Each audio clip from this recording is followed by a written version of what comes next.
which if I do normally put them in urns like this, I usually cover rocks down here so that they look really real and that holds them from the wind and different things like that. Because I don't know where you live, but up here, we live up on a hill and we get tons and tons of wind. So that's a big problem and a thing that we have to solve.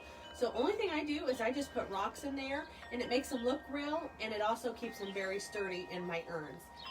Okay, so that's what I wanted to talk to you about, is that pick out your urns and have 2 of them flanking each side of your front door or your back door, and then put one of these, depending on what sizes you need.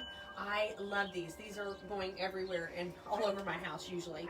Typically, if we stage a house, that's another thing that I do, is this is super easy and it's super pretty and very traditional, is to flank it with these different trees. Now this one's a little taller and I need taller ones, so I went ahead and purchased these newer ones.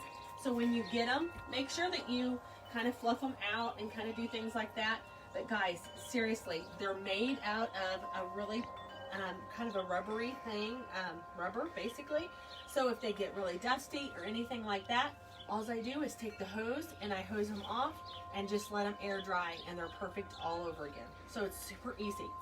Okay, for my back porches or even like your steps, these are super fun. You can get them at TJ Maxx or anywhere like that for like 30 bucks with these little galvanized buckets.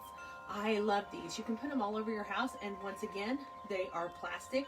So if they get dirty or dusty, all you do is just take the hose to them and let them air dry, and they're super fun. So you can flank each step with that too, and they're super pretty.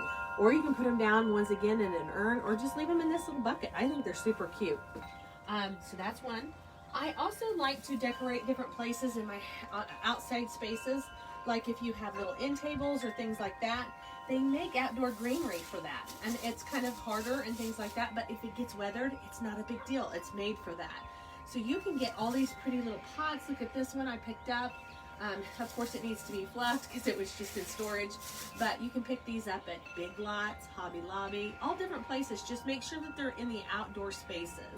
I picked this one up here, and I love because what they do on their bases, they make sure that they have lots of, they're really heavy is what they're doing. They're kind of weighted. So I really like that, so that the wind comes and it doesn't knock them over.